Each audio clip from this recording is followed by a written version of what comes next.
আসসালামু আলাইকুম। টি-শার্ট ডিজাইনের আরো একটি নতুন টিউটোরিয়ালে আপনাদেরকে স্বাগতম। আজকে আমরা একটি রানিং টি-শার্ট ডিজাইন তৈরি করব। আমাদের আজকের ডিজাইনের ফোকাসিং কিওয়ার্ড হলো পুশ ইউর লিমিট। এই ডিজাইনের জন্য আমাদের প্রয়োজন একটি মানুষের ভেক্টর যিনি দৌড়াচ্ছেন এবং কিছু ইফেক্ট। এটা হলো টেক্সচার, এটা আমি গুগল থেকে নিয়েছি, যদিও টেক্সচারটার মান অতটা ভালো না, তারপরে আমরা এটা দিয়ে কাজ করব। কথা না বাড়িয়ে চলুন ডিজাইন শুরু করি। তুমি আমরা এই টেক্সট গুলোকে সাইজ করে নেই, যেহেতু পুশ ইউর লিমিট এটা হলো আমাদের মেইন ফোকাস কিওয়ার্ড, এটা এক লাইনে থাকবে এবং এগুলো আমরা ভেঙে ভেঙে দেব। তো প্রথমে আমরা আমাদের টেক্সট গুলোকে সাজাই। এভরি মর্নিং এটাকে আমরা ভেঙে দিব। ফাইল থেকে স্ক্রিপ্ট ডিভাইড টেক্সট ফ্রেম এবং এটাকেও ভেঙে দিই 30 ডেজ, এটাকেও ভেঙে দিলাম ডিভাইড থেকে ডিভাইড টেক্সট ফ্রেম। ওকে, এখন আমরা ফন্ট দেব।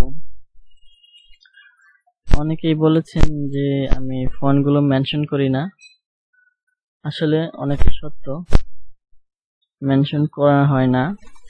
এখন থেকে যে ফন্ট গুলো ব্যবহার করব এগুলো আমি মেনশন করে দিব। আমি এভরি মর্নিং এই লেখাটাকে বড় হাতের অক্ষর ব্যবহার করব সবগুলো, চেঞ্জ কেস আপার কেস করে দেব সব। ওকে, তো আমরা এটাকে একটা টেক্সট দেব, এটাকে দিব ইমপ্যাক্ট নামে একটা টেক্সট আছে, মোটা ফন্ট। ঠিক আছে, আমরা এই এভরি লেখাটাকে বড় করে দিব। এই দুটাকে ক্রিয়েট আউটলাইন করে দিই, সমান করে দিই। এটা আপাতত এখানে রাখি।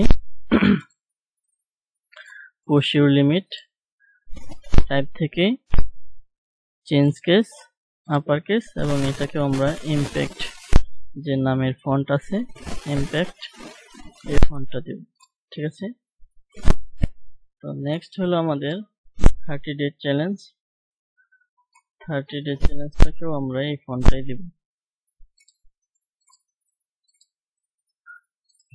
টাইপ থেকে চেঞ্জ কেস আপার কেস। এখন আমরা এই ফন্ট গুলোকে সাজাই, এখানে রাখি।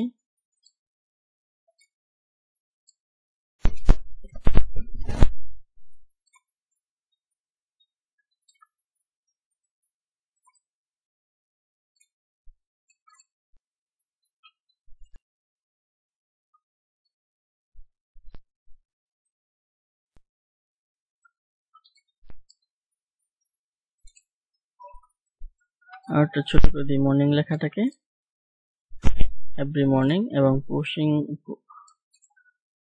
এই পুশ ইউর লিমিট এই লেখাটাকে এনে দিয়ে দিলাম।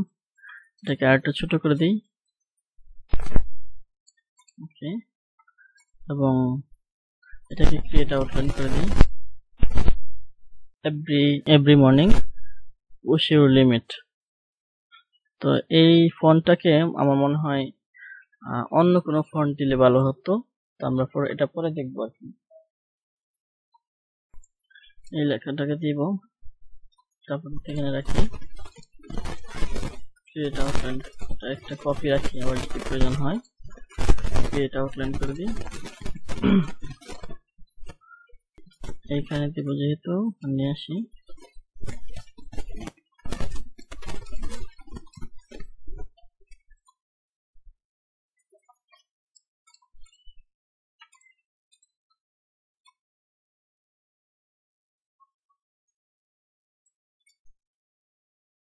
এভরি মর্নিং, তারপরে হলো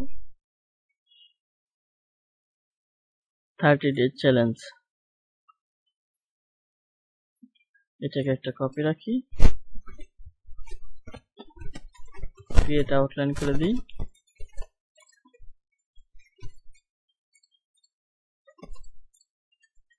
এবং এটাকে ঘুরে দিই অবশ্যই।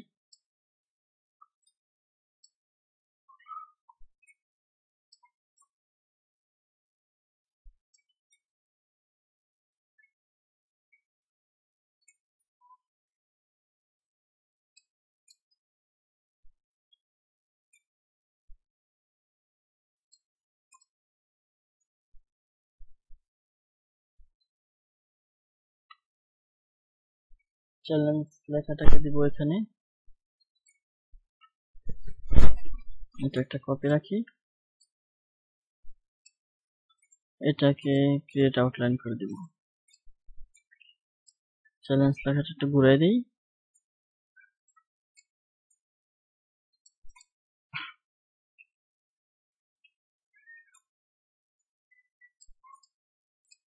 এখন এই সবগুলোকে ধরে একটু হালকা করে এই লেখাটাকে এটাকে একটা গ্রুপ করে রাখি কন্ট্রোল জি দিয়ে। তারপর আমরা এই ভেক্টরটাকে এখানে নিয়ে আসি। ভেক্টরটাকে আরেকটা কপি করা যায় কিনা দেখি, একটা কপি করি এখানে।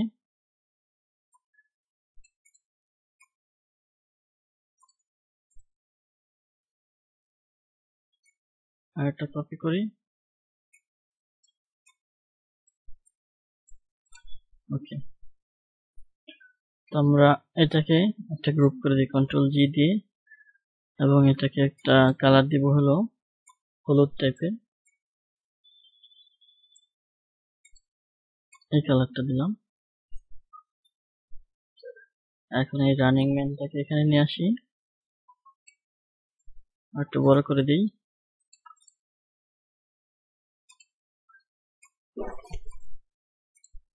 আমার লেখাটাকে এখানে দিয়ে দেখি কেমন হয়। আর একটু ছোট করে দিই। এখন আনগ্রুপ করে দিই, লেখাগুলোকে আনগ্রুপ করে দিই। মোটা যে অক্ষরগুলো আছে এগুলোকে ধরবো, যেমন every, push your limit, challenge, এই তিনটাকে ধরবো, ধরে গ্রুপ করে দিই কন্ট্রোল জি দিয়ে। এবং এটার জন্য ট্রান্সপারেন্সি প্যানেল ওপেন করব। এখন আমি আপনাদেরকে বলছি কিভাবে ট্রান্সপারেন্সি ব্যবহার করতে হয়। এখানে ট্রান্সপারেন্সি টুল যদি না পান, উইন্ডোজ থেকে ট্রান্সপারেন্সি পেয়ে যাবেন, এখানে ক্লিক করবেন, ট্রান্সপারেন্সি টুল চলে আসবে। এটা হলো ট্রান্সপারেন্সি টুল। একটা টেক্সচার এফেক্ট বা গ্রান্স এফেক্ট এখানে দিব। তো এর জন্য আমি এই লেখাটার উপর সেই এফেক্টটা দিতে চাই। তো আমি যেগুলো গ্রুপ করছি দেখতে পাচ্ছেন যে এখানে সেটা শো করছে। এখন আমি যেখানে ডাবল ক্লিক করব,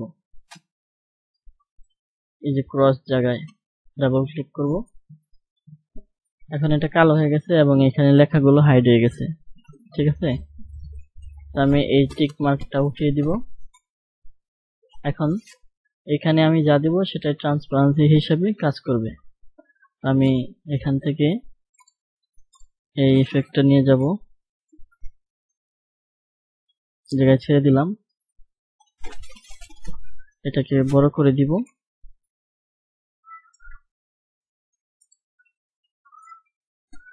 এটার কালার দিতে হবে পুরোপুরি কালো, তা না হলে কাজ করবে না। এখন দেখেন আমি এটার উপর ব্যবহার করছি, এরকম একটা এফেক্ট পড়ছে, তাই না? আমি এটা এখানে নিয়ে আসি, দেখা যাচ্ছে না, না দেখা গেলেও সমস্যা নাই, আমি আমার কাজ করতে পারবো। আমি এটা এইভাবে বড় করে দিব। এই ট্রান্সপারেন্সি টুল থেকে বের হওয়ার জন্য এখানে ক্লিক করে তারপর স্ক্রিনের যে কোনো জায়গায় ক্লিক করলে এখান থেকে বের হয়ে যাবে। ঠিক আছে, আশা করছি আজকের এই ডিজাইনটি আপনারা বুঝতে পেরেছেন। ডিজাইনটি ছোট এবং সিম্পল কিন্তু আকর্ষণীয়। রৌনক আহমেদ ভাই প্রশ্ন করেছেন যে ফাইবারে কিভাবে টি শার্ট ডিজাইন নিয়ে কাজ করা যায়। আসলে ভাই ফাইবারে টি শার্ট ডিজাইন নিয়ে অনেক কাজ আছে, প্রচুর অর্ডার আছে, কিন্তু আপনাকে আগে টি শার্ট ডিজাইনের উপর ভালোভাবে স্কিল ডেভেলপ করতে হবে। আমি আপনাকে পরামর্শ দিব, যদি আপনি মনে করেন যে আপনার মোটামুটি স্কিল তৈরি হয়ে গেছে, তাহলে freelancer.com অ্যাকাউন্ট খুলেন, সেখানে কন্টেস্ট করেন, বাইরের চাহিদাগুলো বোঝার চেষ্টা করেন। তারপর যখন মনে হবে যে আপনি বাইরের রিকোয়ারমেন্ট গুলো বুঝতে পারছেন, তখন আপনি ফাইবার অ্যাকাউন্ট খুলবেন। ফাইবার অ্যাকাউন্টে প্রথম অবস্থায় কাজ পাওয়া বেশ কষ্ট, আশা করছি ব্যাপারটা বুঝবেন। তবে আমার পরামর্শ হলো প্রথমে ফ্রিল্যান্সার অ্যাকাউন্ট খুলে সেখান থেকে কন্টেস্ট করে অভিজ্ঞতা অর্জন করে অন্যান্য মার্কেটপ্লেসে জয়েন করবেন। freelancer.com অন্যান্য মার্কেটপ্লেসের তুলনায় একটু নমনীয় এবং বলতে পারেন নতুন ফ্রিল্যান্সার ফ্রেন্ডলি। আশা করি ব্যাপারটা বুঝতে পেরেছেন। আর আজকের ভিডিওটি এই পর্যন্তই। যদি ভিডিওটি আপনাদের ভালো লাগে তাহলে আমার চ্যানেলটি সাবস্ক্রাইব করে রাখবেন এবং অন্যান্য ভিডিওগুলো দেখবেন। আমাদের ফেসবুক গ্রুপে জয়েন হয়ে যান, সেখানে আপনার প্রতিদিনের কাজগুলো আপলোড করে আমাদের সাথে শেয়ার করতে পারেন। সবাই ভালো থাকবেন। আসসালামু আলাইকুম ওয়া রাহমাতুল্লাহি ওয়া বারাকাতুহু।